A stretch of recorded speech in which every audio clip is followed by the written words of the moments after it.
Hey everyone, this is Namrita here with the Tuesday 5:45 p.m. workout review. So today we had an awesome ride. We had 175 on the ride. It was super fun, great to be back. Love seeing all the familiar faces and new faces as well. Um, Today's workout was the base camp aerobic endurance with high cadence. When I have Carol up here for review, you can look at her account and see that she turned it green, which means her compliance is perfect. So I'm going to click on the actual workout tile and we can take a little bit more of a deeper look at what she did. So over here, we're going to take a little bit of extra time today, both Tim and I in our reviews, to just kind of show you the areas of the workout tile and analysis here.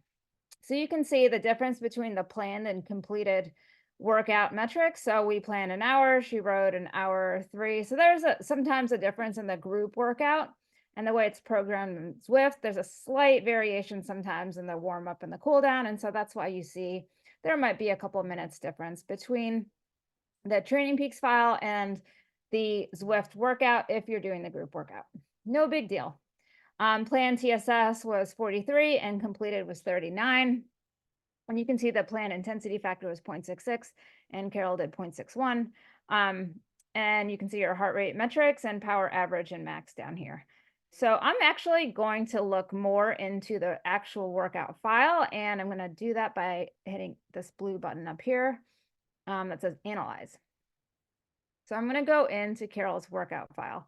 And the first thing that you see is this workout graph. And this is exactly what we did today. So we had short warm up with 3 fast pedals of increasing power, and then some just steady endurance blocks with some 5-minute high cadence intervals in there. So nothing was meant to be super hard today. It was all a pretty easy endurance workout. And you can also see that we did the workout in erg mode. So Carol, you can tell that she did that because the power line, the watts, the output here in the pink line is super steady and smooth. And if you're not using erg, so if you're just riding, free ride in Zwift, even in incline mode, if you're doing a workout on Zwift, or if you're riding outside, you always see like very variable lines, a lot of squiggles in the power, because it's just not that steady. But one of the nice parts about looking at a file from an erg workout is it is nice and smooth.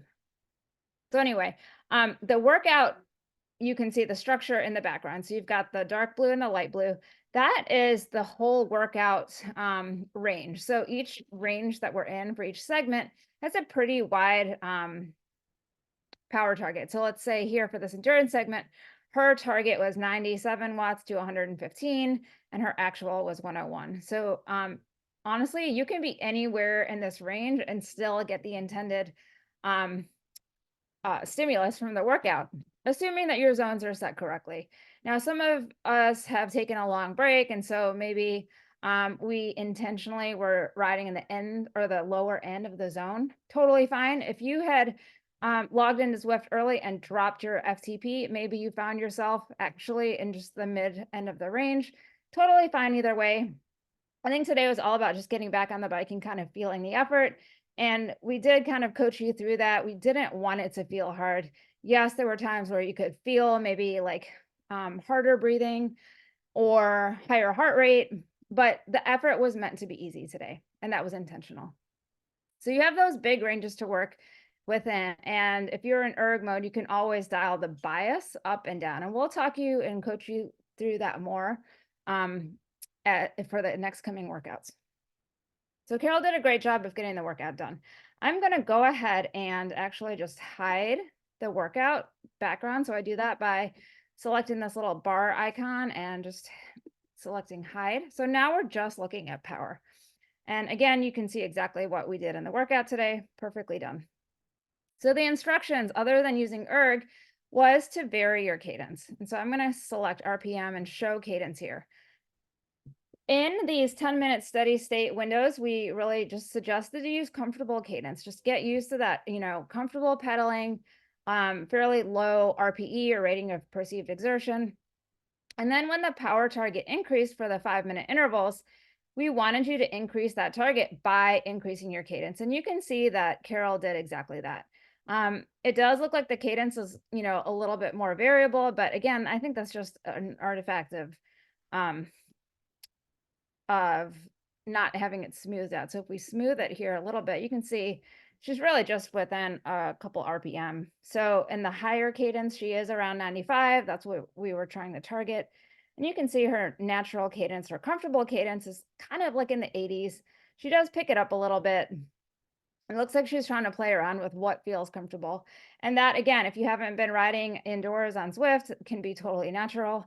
The goal is just to kind of settle into something that feels comfortable. And then we did target around 95 or whatever feels like higher cadence for you for the efforts.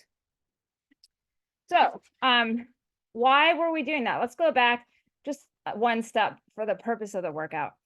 So the goal was aerobic, easy riding with the 5 minutes of higher cadence to emphasize your cardiovascular response. Now, with the higher cadence efforts, your muscles are contracting faster. So that faster rate of contraction with a slower twitch fibers is primarily what we're using. Those that increases the oxygen demand for the muscle. So your cardiovascular system has to respond by delivering oxygen faster because the muscle is controlling that demand, that faster demand for the oxygen. So the slower twitch muscle fibers do fatigue slower, so they're longer lasting. They take longer to fatigue. So they are primarily the ones that we're using in this sort of effort. You shouldn't really feel the leg burn necessarily, like with really hard efforts where you're generating a lot of like lactate and hydrogen ions, but instead you would feel more that cardiovascular response where your breathing rate is increasing to get more oxygen in. Your heart rate is increasing to pump the blood faster to the muscle, again, to get that oxygen there. So what we are actually doing is using this cadence to really emphasize and drive those cardiovascular endurance adaptations that we want. So if you watch the Nerdcast or any of the content that Tim put out recently on stress and strain, we know that power is a quantification of the external load or stress on your system. So here again, we look at that, nice steady pink line. So that's the stress that's being placed on you, on your system. And the heart rate, which I'm going to select now, is a quantification or measure of the your body's internal response or the internal strain in response to that stress. So something else we noticed during the workout, and we kind of cued you to pay attention to this, was your heart rate probably was pretty low. You can see it starts out low, of course, and then it increases pretty rapidly with those early fast pedals that we did for warm up, and then it drops back down. So you can see the rapid decline in heart rate for that after the first warm up into that first endurance interval. And you can sort of see, a little bit of heart rate variation there as she's getting started, but it does settle down towards the end of that first endurance segment, which is a good sign. We want it to settle back to like steady state heart rate in that sort of effort. You see its increase. So the power increases in that first high cadence, and the heart rate takes a little bit longer, but it does increase it. There's a lag in time from when you increase your cadence and power to where you see the heart rate start to come up. Again, when the power comes back down, the heart rate does come back down, but there is that lag in time. So you can see power is the external stress, heart rate is a measure of the internal strain that is happening. You also may notice that over time, each one of these efforts, we asked you if your heart rate was any higher at the end of the workout compared to the beginning, or if you notice it coming down faster after each high cadence interval or whatever. Just like pay attention to, what is happening, how your body's responding to these efforts. And it's super interesting. So you can actually see here where Carol's heart rate does continue to elevate. It comes down a little bit less every time, and it raises a little bit higher every time she does the high cadence effort. To be fair, her cadence looks like it's also increasing each time. So that high cadence again is driving that need for oxygen, that heart rate increase to deliver the oxygen. So it's pretty cool.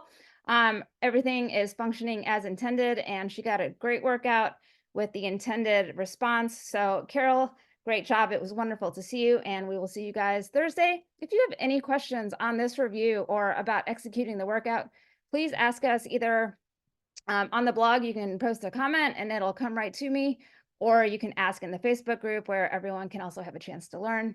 All right, have a great night, and we'll see you next time.